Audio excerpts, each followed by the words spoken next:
Hey guys, welcome to the first real episode. Sorry for the delay. That's the good thing about having my own podcast where I can do whatever I want whenever I want. And today is the day that I'm going to do the first podcast. Actually, I did the first filming of it a couple of weeks ago and I hated it. So I deleted it. I had a little cold bin. So the whole time I was like, "Ooh, cool," you don't want to see that, my snot and all that. Anyway, so yeah, welcome to the first real episode. I'm at this private hot dog club that has a giant gift shop. It's amazing. For the samples today, they had some little cinnamon roll things, and then the little machine you could scan your membership card, and they gave me a one dude white. So that's kind of funny. Anyways, start with a hot dog. Um, so what's been going on lately? So at our house, we have Robin and I have two dogs and two cats, two big dogs, two cats. They're all inside. Um, we had this little kitten show up on our porch, and it was bony and stuff like that. Really bony. You could see her little ribs and stuff. Poor little thing. Robin started giving it a little food. Less than a week later, she looked out at it. She's like, "Look how much healthier this little kitten looks." And I'm like, "Wow, it does. It looks bigger. Like it filled out, and can't see the ribs anymore." So she kept feeding it a little bit, just letting her be outside. Well, one day she looked out and it wasn't one cat, it was two cats. So, yeah, so there's two outside cats. We're feeding them now. And we are asking around in the next door at like, hey, do these cats belong to anyone? Because, their ears were snipped, meaning that they've been fixed. So these cats belong to anyone. Actually, they do belong to a neighbor down the street. It's a father and a daughter cat. The father's name is Neptune, and the daughter's name is Scary. They still come to our house every day. They go home at night and come to our house every day. So I guess we're like co-parenting some cats now. They're really cute though. I pretend like they're annoying, but they're not. They're actually really cute and really fun. And keep the critters out of our front yard, Mustard. It's fun when the first thing that you eat in the day is mustard. So, this past weekend, we went on a weekend trip. We were going to do yard work. And Robin's like, I don't really feel like doing yard work. I'm like, okay, cool. Let's go get hot dogs. And she's like, let's go to the mountains. So we got in the car and went to Saluda. And we found a place called Ward's Grill in Saluda. And it's pretty much the best diner that I've ever been to. Sorry, Sam's Club. But it's the best diner that I've ever been to in my life. I love it. I think it's my favorite place. And while we while we were there, we noticed it's actually built in an old general store called Thompson's store, I think, or Thompson's Grocery. That's Thompson's store has been there since 1890, not 1990, 1890. That's pretty awesome. So it's like a 50s style diner in a store from the 1800s. That's really rad. I kind of wonder if any of my old relatives went to that store, Maybe my great great grandpa went there to eat hot dogs. Were hot dogs around then? Oh, um. Anyway, so we went there, Miss Saluda. After we ate, we drove. We went for a drive. We went through. Well, so Pearson's Falls is near there. Pearson's Falls is where my parents went on their first date, so that's pretty rad. But Pearson's Falls is closed. It's been closed since the storm. But we went down Pearson's Falls Road, Pearson's Falls Drive, whatever it's called, because there's a tunnel that I've never seen there. So we drove through that tunnel. That was really cool. It's not like an extremely long tunnel, but it kind of goes through a little hill, and it's got a lot of graffiti and stuff. It's really cool. 1 lane tunnel. If there's water, it's going to be standing water. It was fun. It was a fun little trip. It was a fun day just to get away, just have a real true day of the seclusion from everything. Real good sabbatical day, But man, it's been really quiet lately with these storms. Here we are in like mid-September. I'll look and I'll watch like that tells me. Actually, it does tell me the date, but I already knew I was going to say mid-September. We're in mid-September and we still haven't had any major storms. Saw a little stat online. Probably true, probably not. But the last time the Atlantic had no named storms between August 18th, or I'm sorry, between August 28th and September 15th was 1939. So this is a rare year. It kind of scares me a little bit. Not too scared, but whatever. It's gonna be good. Um, if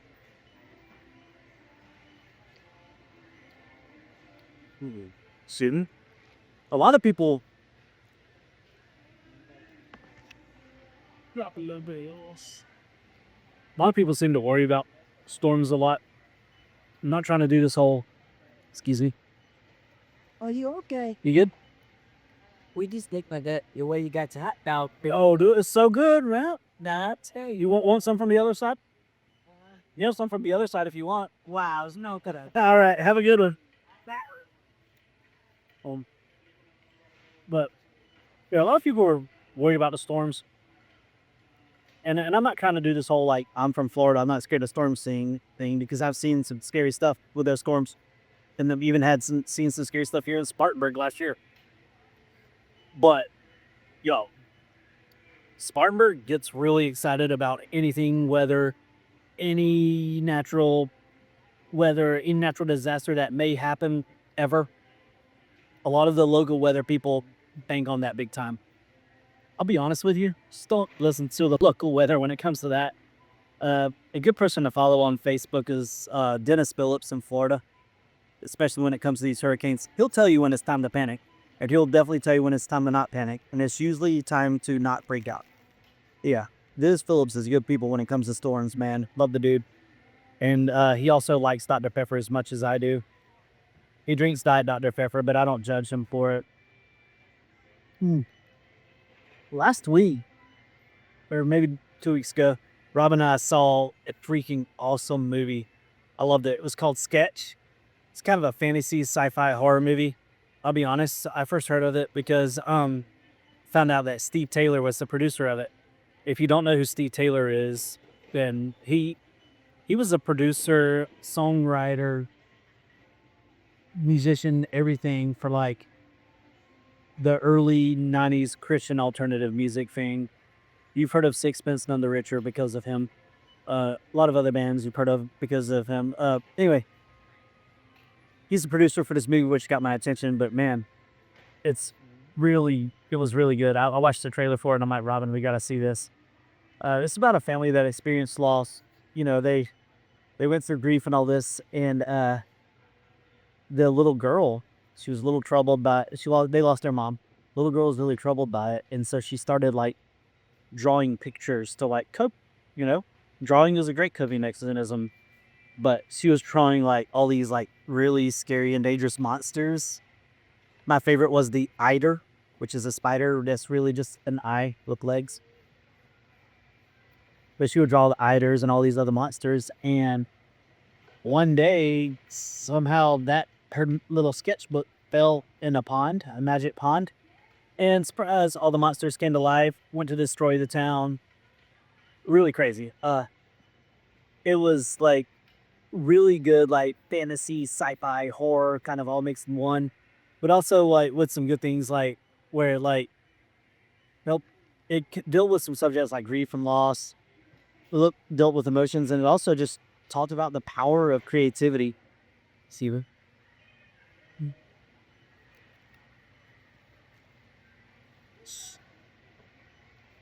Really dealt with the power of creativity and how you could use what you use for bad and use it for good. So, excellent movie. Recommend it to anyone who likes anything creative, anything bizarre, especially if you're into science fiction. Kind of gave like a Where the Wild Things Are vibe to it. Kind of even a like Godzilla Destroy All Monsters vibe a little bit. Kind of a Stranger Things vibe. Like, if you like any of that, check out Sketch, man. It was really, really good. Now is the part where I'm going to talk about some local music history. I'm going to talk about the Sparkle Tones. Joe Bennett and the Sparkle Tones. Man, they were a rockabilly band from Cowpens. And they were called the Sparkle Tones. Man, they wore these sparkly jackets. Teenagers, man. I'm talking like young kids, man. Teenagers like rocking out. Like, at that time, you haven't seen anyone rock out the way that the Sparkle Tones rocked out. And they were from Spartanburg. Well, Cowpens. They were from Spartanburg, man. That's really cool. In 1957, they went on the Ed Sullivan Show, and they performed Black Slacks, which is a killer rockabilly song. It's almost a punk song, but it was like, as this like, it starts like, Black Slacks. And they're like rocking out, spinning the bass around. Did they stand on the bass? Probably, I don't know. But it's believed that Spartanburg adopted the nickname because of that band's energy. Like, the city sparkled in like the same way that the Sparkle Tones sparkled themselves, like that positive, fun, sparkly energy. A lot of people think that that's where Sparkle City got its nicknames. Spartanburg got Sparkle City. And then in 1976, when Bicentennial was big, right? Remember that? I wasn't born yet. But in 1976, Bicentennial was a big thing. And the Spartanburg Journal started talking about how they were promoting its growth. They were promoting its growth. And they were calling it the sparkling personality. And WSDA kind of, the radio, WSDA, the WSDA radio station kind of joined with them and said, yeah, let's promote this, the sparkling personality. And they came out with bumper stickers that said Sparkle City. And so that's kind of where Sparkle Tones and the Sparkle City kind of meshed together. Kind of a really neat story. If you ever have the chance to or if you ever feel like looking them up on YouTube, man, look up Sparkle Tones, Joe Bennett, the Sparkle Tones. Look up start with Black Slacks and go from there. Man, I'm telling you what, Rocket is another good song by them. Rocket. I'm telling you, listen to Sparkle Tones. These people love it watching these just singing their food court. Speaking of Rockets, I've been playing drums with a band called Sparkle City Rockets. It's a rockabilly band. We're playing, I don't know when I'm actually going to post this, but I think to you it'll be next Saturday, like the following Saturday from this week, if I post it this week. But I don't know when I'm actually going to post this, but this is going to be Saturday, September 27th at Rubens Parkway in Greer. They're going to be playing, man. Apparently, Rubens has some really good food. Maybe they have Rubens. I saw on their Facebook page they have a really good-looking steak, which is unexpected. Man, I'm going to eat the steak and play some rockabilly on September 27th. I've been having fun playing with those guys. Last week at our gig at RJ Rockers, my snare hit. So I've been playing with a stand-up cocktail kit. My snare head was starting to die down. If you're a drummer, you know what it feels like it sounds like when your snare drums, your head's about to die. So I was faced with a couple of options. I could either one, finish the gig, go home, change the head, be good to go. Or I could finish the gig, at the last song, take my drumstick and stab the drum head, and then go home and change it. So I chose the second option because I got excited and I love playing rock and roll music, and I was like, wow. And it's pretty funny, pretty stupid. Yeah. So another local band that's not from the 50s I'm going to talk about, guys, y'all are going to love this band. Y'all are going to love, they're called Yaller. I was trying to do a transition where I said Yaller a lot, but I couldn't. But they're called Yaller. It's spelled like this. I made a thing so you can know how it was spelled. Yaller. So those not from South Carolina, that's a common term here. And dude, let me tell you, they are a freaking killer band. They're like multi-generational, which is awesome. There's people my age in it, but then there's also like the younger generation punk rocker. They call themselves retro punk, man. honestly, I think they sound like X, Bikini Kill. I wrote to them. I was like, hey, you were to say like what your band sounds like, what would you say? And they're like, yeah, X Bikini Kill is right on. Go Go's, PJ Harvey, things like that. Man, I'm telling you, they are intense. They're so much fun. They sing about people's rights. Like it's beautiful punk rock, the way punk rock should be. I saw them last year. They opened for Dolly Rots at Ground Zero, and they were great then. Like I bought their vinyl, and their vinyl's called First Edition. Loved it. They have a song called "I Want to Play D&D with Your Dad." It's like seems like it'd be the title of a Nerd Raging song. This Nerd Raging wanted to play with your dad, and then I saw them last month at Radio Room. They opened for the Queers, and wow, they really have dialed in their style. Galaxy is the lead singer, and she has really dialed in her stage presence.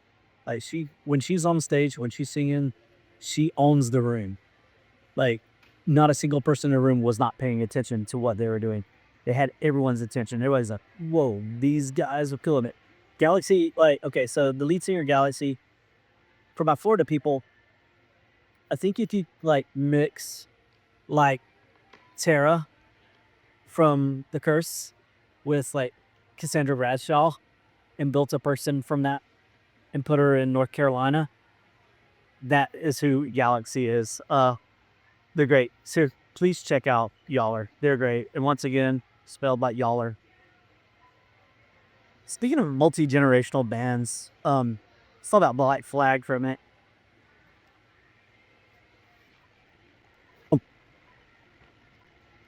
In that moment, if you were a fan of punk rock, you're probably like, oh, dude, Black Flag, they suck now. You know, they have one original member, Greg Ginn, and then like a bunch of kids. But come on, them. I think that it's excellent that they have kids in their band.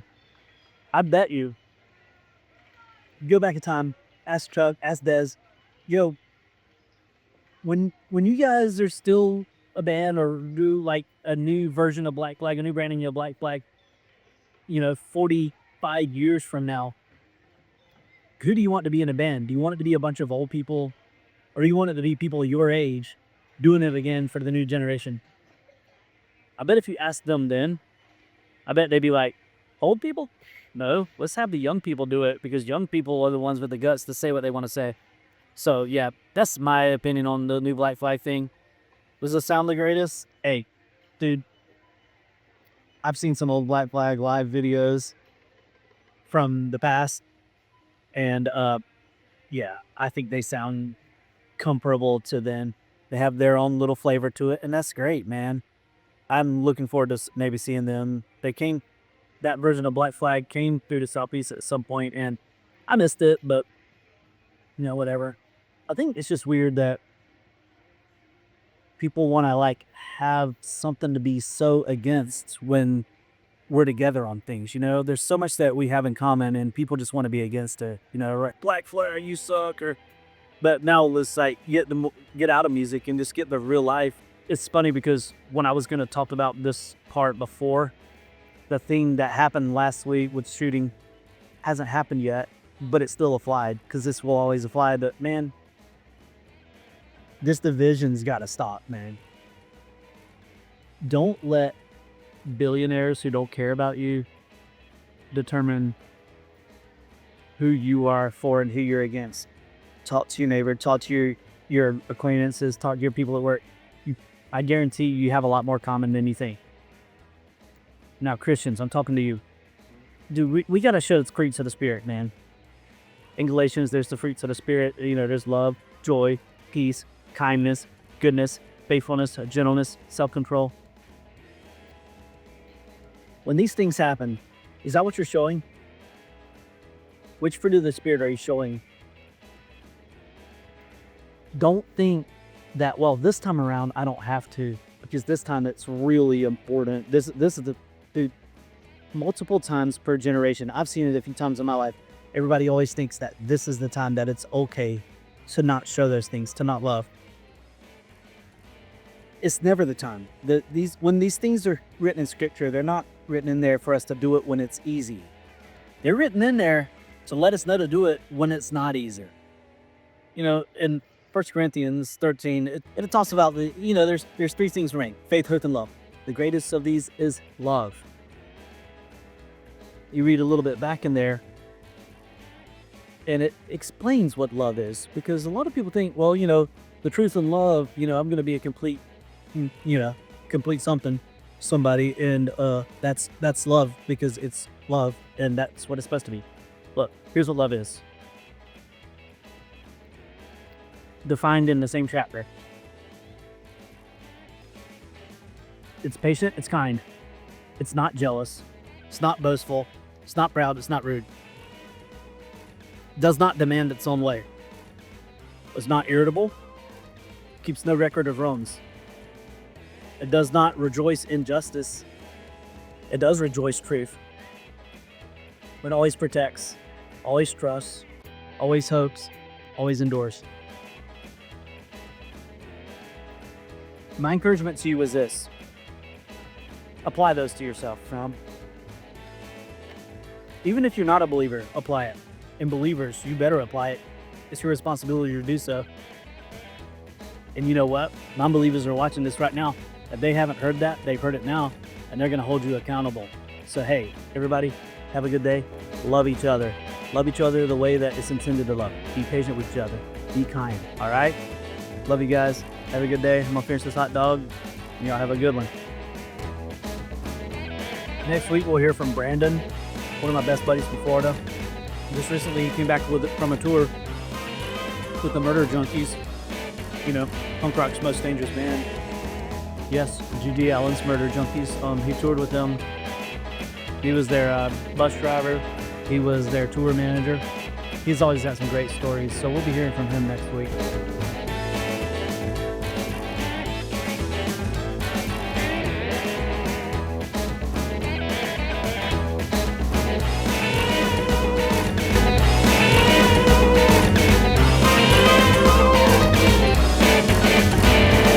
Hot dog lunch with Chris. Hot dog lunch with Chris. HOT, theology. Hot dog lunch with Chris.